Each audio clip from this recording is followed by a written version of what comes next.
appearance is sopron and Hindi na, guys. And of 83. So, kanina si Chopin for 8 or 7.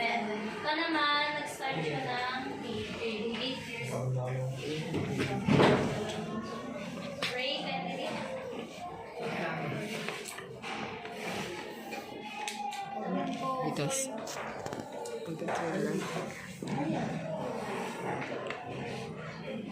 He was the one of the greatest piano players who had ever lived.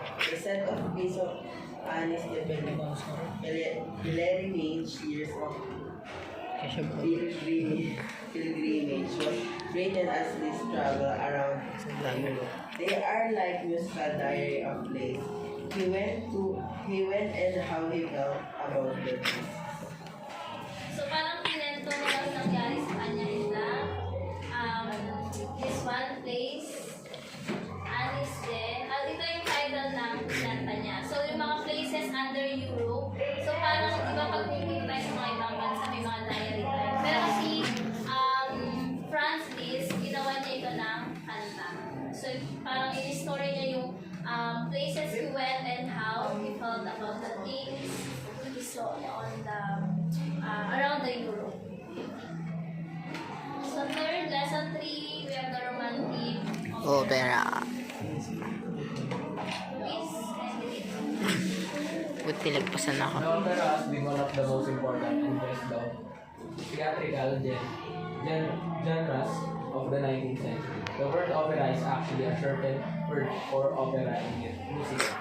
An opera is generally referred to as a stage presentation or work that combines music, costume, and scenery to relay a story. okay, so it's like in musical play, opera. We have here the different singing styles were developed for the opera. First is recitative. So pag sinabi po natin recitative, that is imitating the pattern and rhythm of the speech. Pag recitative, parang ulit imitation. So that is the recitative. Next, aria. James.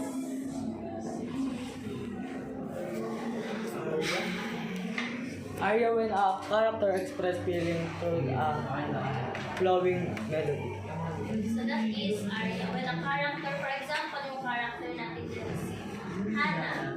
So the way na sumasayaw siya or like kumakanta, ina-express niya by his her feelings rather. So that is aria.